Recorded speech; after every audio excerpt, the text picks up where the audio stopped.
Hey guys, welcome back to my channel as told by Muriel. I am Muriel, and on today, this one is for my certified nursing assistants, patient care techs, nurses aides, go by so many different acronyms, but this one is for you guys.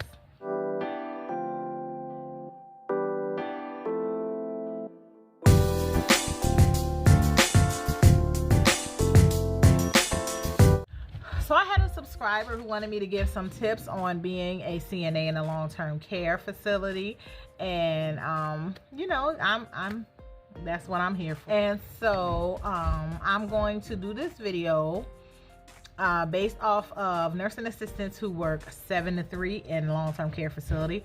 I decided to do 7 to 3 because that shift really has the most going on, as far as like it just has the most going on. You serve two meals during day shift. You deal with all the patients that have to go out for doctor's appointments, things like that. Patients that need to go for dialysis and stuff, getting them ready.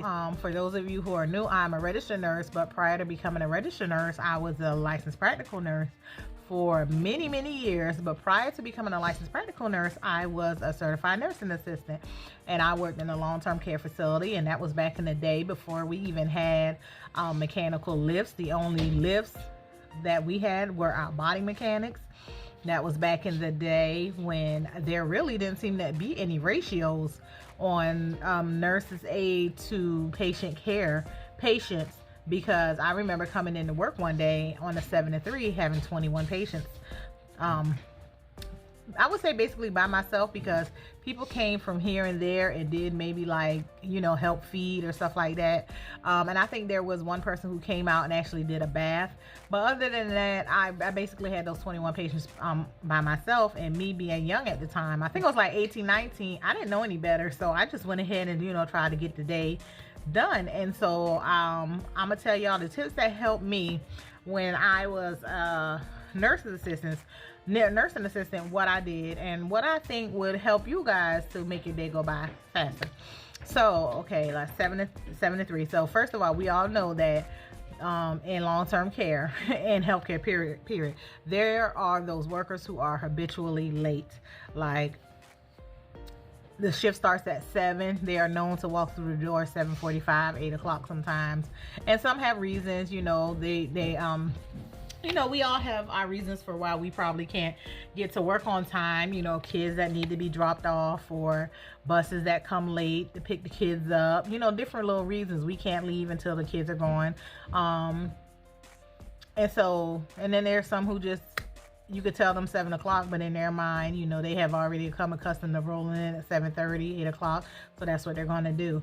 So anyway, when you come into work, you go and you look and you see where you're assigned. Always look, because you could be assigned somewhere different from day to day. No one has a set floor, even though we like to think. We could be on the floor for a year or two, and then all of a sudden something happened and they'll pull you off that floor and put you on another floor. As in groups, no one really has set groups. We would love to have set groups, so we don't always. So always check where you are assigned when you come in. After finding out where you are assigned, check and make sure that all of the staff is there, because if you come in and they have 4 aides on the assignment but only 3 of you are there, you know what's going on, because that's going to change. Your assignment group is going to change if everyone isn't there. Now sometimes, you know, they'll have, I mean, they're really trifling with this. Sometimes they'll have a person's name on the schedule who is on the daily schedule, but they are not on the master schedule to work that day, so they're not even scheduled. Sometimes they'll have someone on there who, you know, they come in late all the time, and so you're just expecting they may show up at 8 o'clock or whatever. But always try to find out where you're assigned, who you're assigned to when you come in. Next thing, you know, the nurses should tell you, okay, so-and-so has an appointment today at this time, or such and such, or, you know, something's going on, this patient is going to dialysis or something. But if, just in case they don't, ask them, you know, ask the nurse who has an appointment today, what time do they have to be there? Because one thing you don't want is for a nurse or anybody running up to you saying, oh, you know, running up to you at 10 o'clock saying such and such has a pickup for 10:15. They got a doctor's appointment. Well, why nobody told you? So ask that, find out who has an appointment. And then after that, just go ahead and get your vital signs. Go ahead, you know, all that I discussed just now. If you get there by 7 o'clock, you should have all that all of that out the way by 7:30. Finding out who's coming in, who your group is, who has an appointment. All that could be done by 7:30. Go ahead and get your vital signs first thing. Get them out the way. Get them out the way, y'all. Because one thing about being a CNA, we hate doing vital. I say we because I was CNA. I hated doing vital signs. I'm not going to lie to y'all. I hated doing vital signs. But what I hated most about doing vital signs is after I've already done all these baths and stuff, having to run and do vital signs after lunch when I'm trying to get people situated for ready for me so I can go home, or right before lunch when I'm trying to finish that one last bath before lunch comes. I hate that. So I always try to just go. I would always just come in and run and get my vital signs. And even if I didn't, because at that time when I was a CNA, I didn't have my own blood pressure cuff. I didn't have my own equipment. And the facility I worked didn't have it either. They didn't have it. But there was always a nurse who had it. There was always a nurse on the floor, another floor, who had these things. And they would let, especially the nurses on your floor, if they know you want to go ahead and get your vital signs, and they got, most of them carry their own stuff, they're going to let you hold it to go get them vitals, because then they don't have to run behind you for vital signs so they can do their chart. And so go ahead and get you'll be amazed how quick you can get vital signs done when that's all you're doing, when you're just going down the line and getting vital signs. One thing that you can do while you're getting your vital signs, go ahead and grab your linen. Put your linen in each room. Sometimes you got to hide the linen, I'm not going to lie, because some people will come through and steal the linen. But wash your patient's face. Just go ahead and wash their face while you're getting a vital sign, because while you're washing their face takes no more than maybe a minute. Wipe their hands off, because now when they get their breakfast, they have a clean face, they have clean hands. No one, eat you yourself. You don't want to go eat breakfast and you got crust all in your eyes, hands dirty and sticky, So go ahead and just wash their face, wipe their hands off. That way, once you finish doing their vital signs, you've already washed their face and their hands. Move on to the next. By the time you finish doing your vital sign, you wash all your patients' face and their hands. By this time, breakfast should be out. CNAs always serve breakfast to the patients first, who can feed themselves. Please do not go start feeding a patient because you want to go ahead and get it out the way. Give the patients who can feed themselves their breakfast first. It's not fair for their food to sit on the cart getting cold because you want to go ahead and feed Miss So-and-so because she's a slow eater. Go ahead and give them their breakfast. Open everything on their tray. Do not hand them their breakfast. And then you got the cereal on the milk, but then you got the toast. Don't have no jelly on it. The juice ain't even open. They can't even, you got the fork all the way over there. They can't even reach it. Like, open up. I say it don't take long. And I say this because I've come in and I've worked the floor. Even once I became a nurse, I would come in and work the floor as a CNA. And it made things so much easier, because there have been circumstances where trays have gone back to the kitchen and nothing on the tray was open other than whatever was on the main dish. There was no juice open. The stuff wasn't even open. So this patient sat there, ate food, had nothing to drink, and then the person who picked the tray up saw that none of the stuff was open and still went ahead and put the tray on the cart. So, they were in the kitchen complaining, saying the patient's trays are coming back and no one's open things. So how are you offering this patient food when this patient don't have the dexterity? Because elderly people really, a lot of them lose that dexterity in their hands. They don't have it to open these things, but you're not opening it for them. Just go ahead and open the stuff, put the fork in their hand, or put the fork where they can get it. Keep it moving. If they're able or capable of feeding themselves, they will. Sometimes they may need assistance and you don't know. So once you go ahead and you feed your people, when you come back through and you notice nothing on their trays been eating, you can ask them, hey, you didn't want your food? Sometimes a lot of people don't eat breakfast. And sometimes people couldn't eat. They couldn't, just that day they couldn't, So maybe you help them along, let them get a few bites in or whatever, Breakfast is done. Now it's time for the nitty gritty. I'm going to say this loud and clear for everybody in the back. For my CNAs, this is what I was taught in school. Everybody does not need a full bath every day. You do not have to do a full bath on those residents every day. There are places called the hot spots. You hit those hot spots. The hands, the face, which you have already done. You did that during breakfast. The hands, which you've already done, but sometimes they get a little soiled after breakfast. You do that face, the hands, that peri area, and that bottom. Get them dressed. You move on. Elderly people, most elderly people do not profusely sweat like we do. Most elderly people are not as active as we are. So they are not getting as, I hate to say musty, like we do. So, and a lot of them have real frail, thin skin. And putting that water on their full body every day is just very drying to their skin. Hit those hot spots. Do their face, do their hands, that peri area and their bottom. Brush their teeth, give them some oral care. Keep it moving. On to the next patient. You can kind of give yourself a time. Okay, you could say, okay, so it's 8 o'clock until 12 o'clock. I have 8 to 9, 9, 10, 11, 12, 8, 9, 9, 10, 4 hours. 4 hours, and I have 9 patients that need to be bathed. How many am I going to be able to bathe in them 4 hours? Like I said, everybody doesn't need a full bed bath. Also, there are showers that have to be done. Now, I'm not saying that to say nobody get a full bed bath. What I'm saying is everybody doesn't need a full bed bath. You may do partial bed baths on 4 of your residents. 3 of your residents get the full bed bath, and then 2 get showers.